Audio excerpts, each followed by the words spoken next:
Alam nyo, nalaman namin, ito palang putang inang Joel Chua na ito, kaya pala singkit ang mata nito, yung isa lang. Bobo pala to.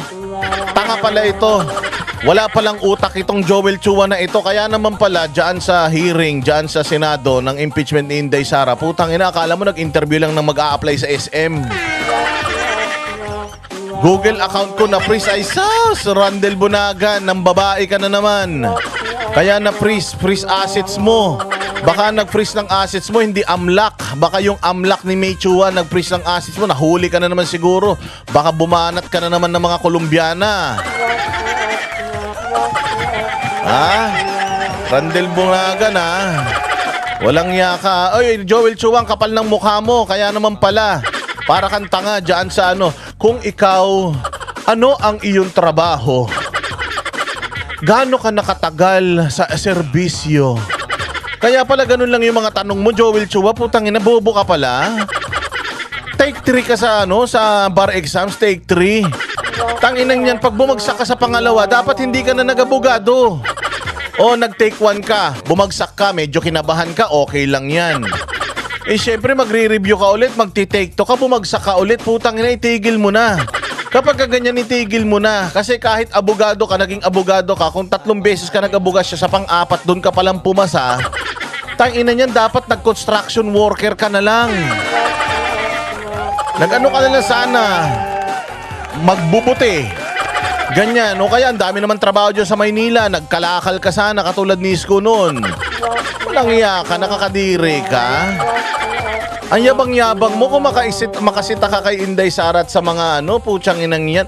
Kaya naman pala yung mga pinagawa mo mga barangay hall dyan sa ano, mga barangay hall dyan sa Maynila, Joel Chua, kaya pala mga pinagawa mo barangay hall dyan sa Maynila, putang ina, parang bahay ng kalapati, yun lang palang inabot ng utak mo. Huwag ka na mag-abogado pagka ganyan. Dapat forfeited na yan. Isang take lang, 2 take. Pag bumagsak ka pa sa pangalawang take, buti pa si Lenny Robredo, medyo tanga lang. 2 take lang siya. Sa pangalawang take, pumasa na siya. Oo, buti pa yun. Eh puta, ikaw 3 take? Una, bumagsak. Understandable yun, understood yun. Medyo kabado ka pa, bata ka pa siguro. Pangalawa, bumagsak ka ulit. Putang ina, sinayang mo pamparal ng mga magulang mo. Puta, sa pangatlong beses. Sa pangatlong beses, bumagsak ka pa rin. Pangatlong beses, bumagsak ka pa rin. Ha? Pangatlong beses, bumagsak ka pa rin. Puta ina, dapat hindi ka na nag-abogado. Dapat nag-iba ka na ng landas. Nagtrabaho ka na lang sana sa ano, sa karinderya, ganun. Langya ka sa pang-4 na exam, dun ka pumasa? Puta ina niya, anong klase yan? Tapos makayabang-yabang kayo dyan, kala nyo ang gagaling ninyo. Alam nyo yung mga ganyan, dapat ano yan, tawag dito, disqualified yan. Hindi pwede yung ganyan. Siyempre, ikaw ba naman, baka naman na-memorize mo na lahat nung ano. Kaya siguro tumabingi na yung mukha mo, kaka-memorize doon sa mga questionnaires dyan sa bar exams. Kaya siguro pumasa ka na sa pang-4 na take.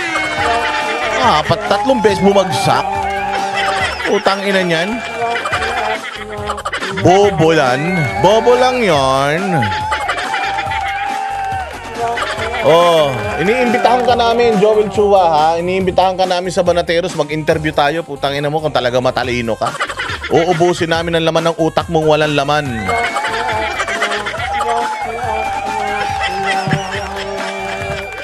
Oh, di ba? Oh, proud ba kayo yung mga yung mga nasasakupan ng distrito? District 3 yata yun eh. District 3 dyan sa Maynila. Putang ina yung congressman ninyo. Gumagawa ng batas, 3 beses nag-exam, palpak. Hayop kayo.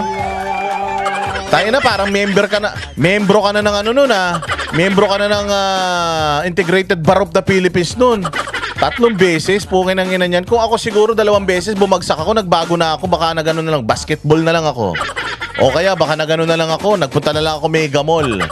Oo, kaya nagtinda na lang ako ice candy. Pero po siya, pinilit talaga niya maging abogado. Oy, James Bando. James Band 007. Good morning, boss. Watching from New York. Pero Cubao, sana all. Oy, malapit ako dyan Taga Murphy, Cubao ako Malapit ako dyan sa New York, Cubao.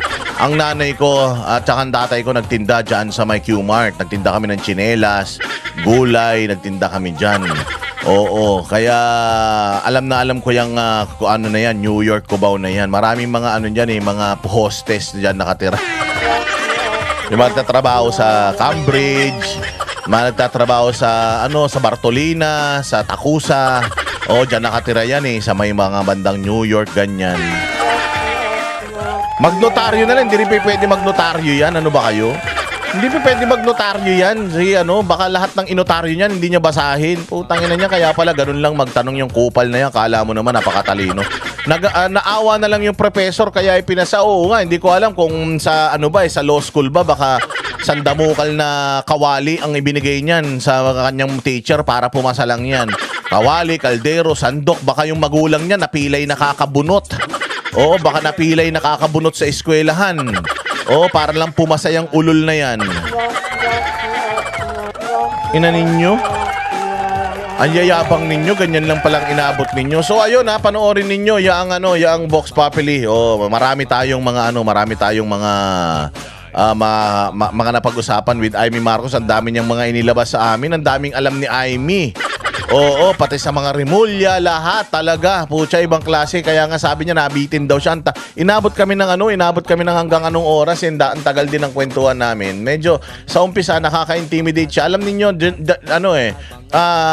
dyan din ako nabibilib kasi yung mga staff ni Senator Amy, ang sasama ng tingin sa akin Oo, ang sasama ng tingin sa akin. Ang tawag dyan, attorney.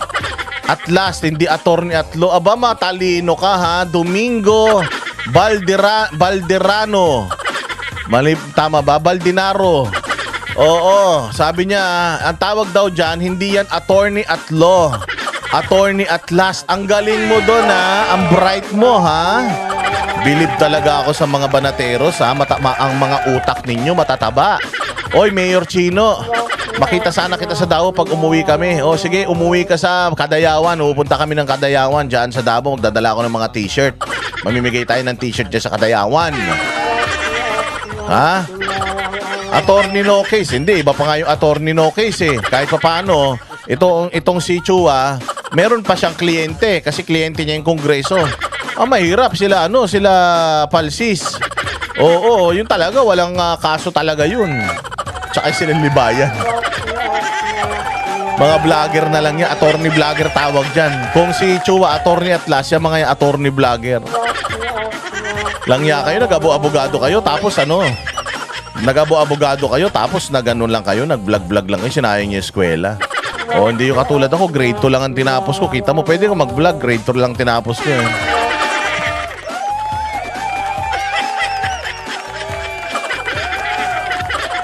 eto na naman yung mga nagtatawag kay Pangulong Duterte, tatay mo karton. Ay sus, si Mima Alicia nyo, inuuod na yung muka. Anak ng tinapay kayo, tatay mo karton na naman kayo ng tatay mo karton. Lahat kayo na nalalagay na sa karton. Mga bobo. Ayun meron sa akin, nag-message sa akin na follower ko. Sabi, Boss D, nanonood ako sa TV. Baka naman pwede bawasan mo yung pagmumura mo. Kasi naririnig ng anak ko, apo ko. Sabi ko, ma'am, hindi naman ako mag-a-adjust sa inyo. Siguro naman kung alam nyo palamura yung vlogger, wag na kayo manood sa TV. Manood na lang kayo sa cellphone, tapos mag-headset kayo. Wag na natin idama yung mga bata sa gulo. Pasensya na doon sa nag-message, nag-comment sa akin talagang dito sa channel natin, sabi ko nga, itong channel na ito, hindi ito pambata. Nakalagay man yan, not for kids. At saka dito, palamura talaga tayo. Ganito nangyayari sa bayang Pilipinas. Kailangan murahin natin yung mga yan. Libre magmura. Pag mumurahin natin yung mga yan, hindi tayo pwede maging mabait. Ninanakawan tayo araw-araw, tapos gusto mo pulbuhan pa natin ng mga putang ina niyan. Dapat nga nilalatigo natin araw-araw mga hayop na yan Mura na lang ang kaya natin gawin. Pipigilan nyo pa ba naman tayo? Ito na lang yung libre nating pwedeng gawin. Araw-araw nagnanakaw sila bilyon-bilyon sa atin. Mumurahin lang natin sila. Bawal pa rin. Huwag kayong manood sa TV. Manood kayo sa cellphone. Pwede na yan. Tapos mag-headset kayo. Bawal ito sa mga bata. Kayo naman. Diba? Murahin na natin yung mga yan. Libre magmura. Sa ibang mga channel, bawal magmura dito. Libre magmura. Yun na lang ang pwede natin gawin. Dinidimanda na nga tayo Sa damo ka lang demanda, pananakot, death threat ang natatanggap natin. Putsang ina, magpapakabait pa tayo. Di naman tayo anak ng Santo Papa. Kayo talaga, oh. Murahin niyang mga mag-headset kayo. Bawal sa bata ito.